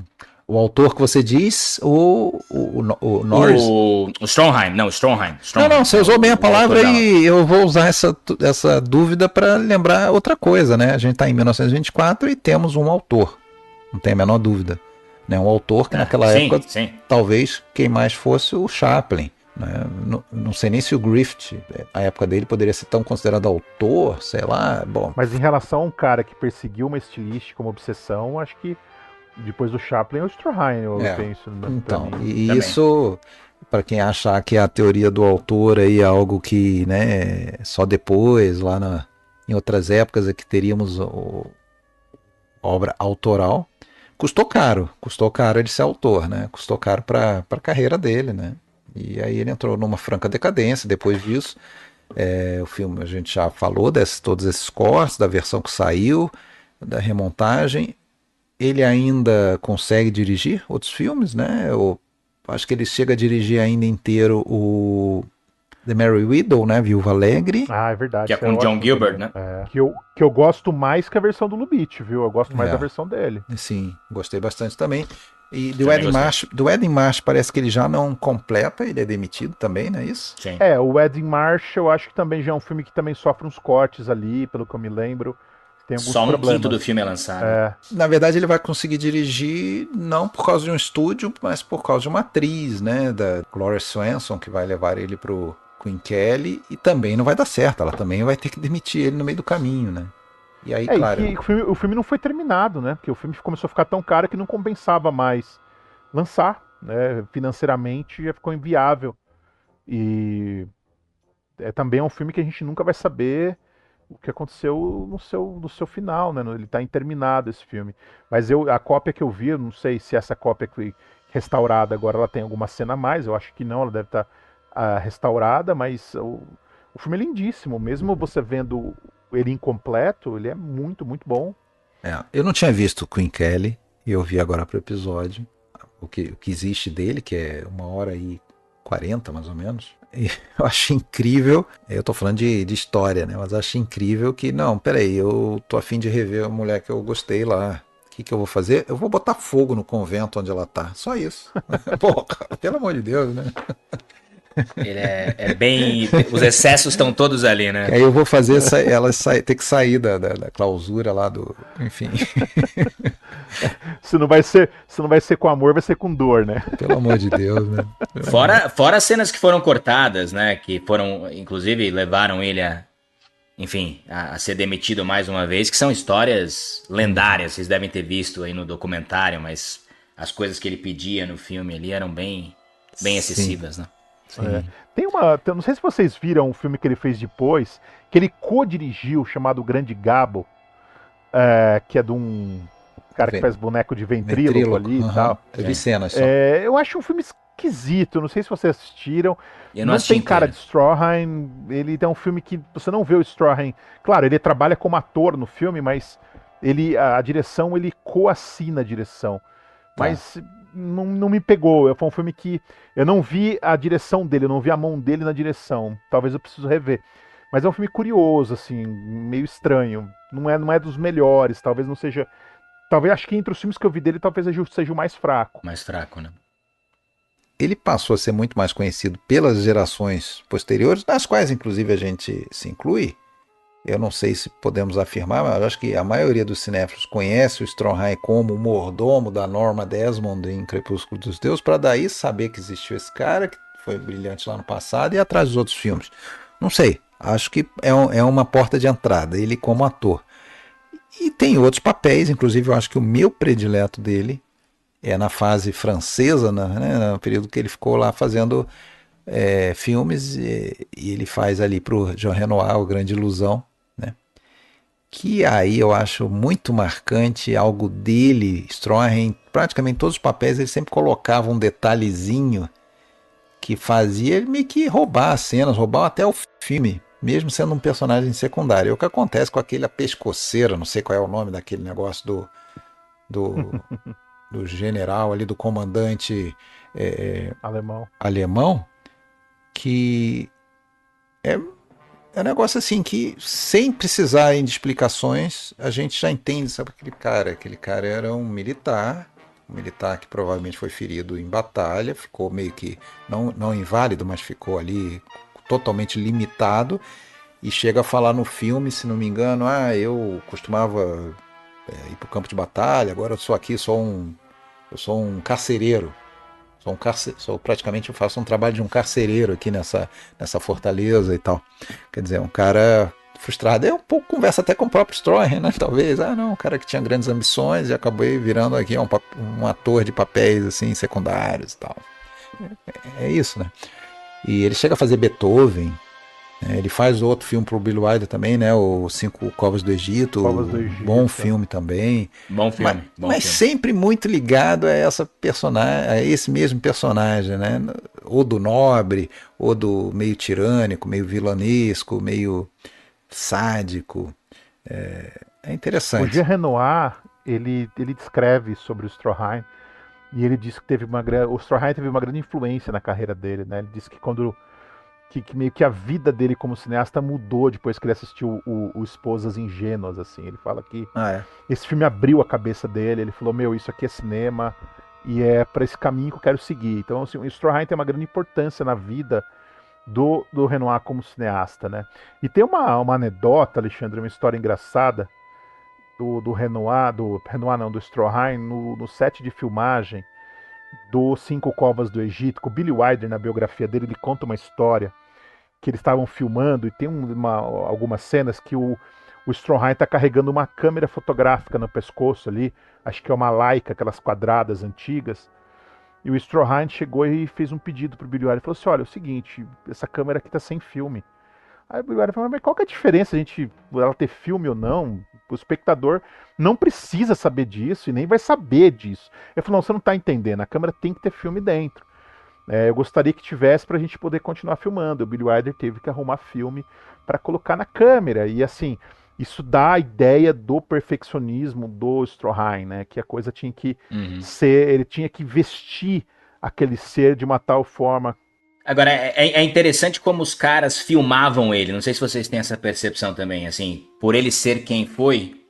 Você pega, por exemplo, o Billy Wilder no Crepúsculo dos Deuses, no próprio Cinco Covas pro Egito, Five Graves to Cairo, esqueci o nome, se é pro Egito ou do Egito.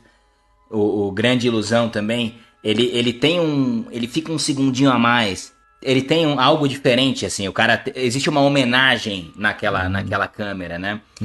E é um cara sempre amargurado também, você vê que ele nunca se recuperou do fracasso que foi, infelizmente, né, a sua carreira como diretor, perto do que poderia ter sido. Senhores, palavras finais? Bom, eu queria, Alexandre, mais uma vez agradecer o convite aqui para participar do PFC. Hoje um filme muito especial, Ouro e Maldição. Acho que é um filme que é necessário, um filme que precisa ser visto. Se você quer conhecer, saber um pouco do que foi o auge do cinema mudo americano, tem que passar por Ouro e Maldição. E se você começar por ele na carreira do Stroheim, você vai começar pelo melhor, né? Pelo maior filme do Stroheim. Então talvez seja interessante passar pelos outros antes. Mas enfim, o filme é um daqueles filmes que a gente pode pôr o selo de obrigatório, né? A pessoa precisa em algum momento da vida Pra tirar a passar por carteirinha esse de filme. cinéfilo tem que ver. Para tirar para tirar a carteirinha tem que ver. Obrigado, Alexandre. Felipe, foi um prazer esse papo contigo, meu cara. E eu espero que a gente se encontre aqui mais vezes no PFC ou fora do PFC, que a gente possa voltar a trocar essas conversas e essas ideias aqui. Obrigado, viu, gente? Obrigado, Rafael. Felipe. Obrigado pelo convite, Alexandre. Foi um prazer imenso trocar com vocês sobre esse filme absoluto, como o Rafael bem colocou, obrigatório. E aos apaixonados fãs aí e ouvintes do PFC, dos quais, inclusive, eu faço parte, acho que vale muito a pena dar uma chance pro Stroheim, pro Greed. É um filme realmente que marca, né? Principalmente na primeira vez que a gente assiste. Então, vale a pena assistir. Valeu, Felipe. E minhas palavras finais é sobre os filmes mudos, porque mesmo aqui dentro do PFC, eu confesso que faz tempo, já não lembro quando foi a última vez que a gente fez um episódio sobre um filme da Era Muda, e o que é uma pena, porque a gente, na verdade, tem que reconhecer que mesmo nos meios cinéfilos, está um pouco se perdendo o contato com esse cinema lá de trás, né? Se fala cada vez menos, né? As novas gerações, jovens, ou as pessoas, sei lá, de 40 anos, 30, que se consideram cinéfilos, eu sou cinéfilo, mas não vejo filme mudo, isso já é muito distante da minha realidade. Não, peraí, pessoal, tem coisas, como o Rafael bem colocou, que são obrigatórias, né? Para você entender o que é o cinema. Então tem mais de 100 anos? Tem. É velho pra caramba? É. Mas tem que ser visto, e é o meia-culpa aqui que eu faço em nome do PFC, da gente ainda acabar falando pouco, né? A gente já fez episódio sobre o Murnau, a gente já fez episódio sobre Carruagem Fantasma, sobre o Nascimento de uma Nação, sobre o Metrópolis e muitas outras coisas, mas teria muito mais, assim, e a gente vê em filmes como Greed, quanto que a linguagem, a narrativa estavam plenas, né? No cinema mudo, né? E como que o som, compreensivelmente, meio que estragou. Até para encerrar, uma anedota, né? Porque parece que teve um filme nessa transição que o Stroheim chegou a ser contratado, sondado para dirigir, e aí tinha uma orquestra fingindo lá, os atores na cena fingindo que estavam tocando. Ele, não, peraí, essa orquestra tem que tocar, não, mas é cinema falado, agora a prioridade é nos diálogos que tem que ser gravados, né, a música da orquestra é colocada depois, isso aí no fundo, né, o som de fundo ali e tal. Aí ele viu que a era tinha mudado, né, e tem muito isso, né, não foi só essa derrocada dele pela megalomania, a gente não sabe muito bem se ele se daria bem, né, nesse tipo de cinema falado depois, né, vai saber. O fato é que a carreira dele de diretor ficou toda ligada ali à era muda mesmo, né? E magnífica. Valeu, senhores. Agradeço mais uma vez aí a presença de vocês. Até a próxima. Aquele abraço. Valeu. Abraço, meu cara. Abraço.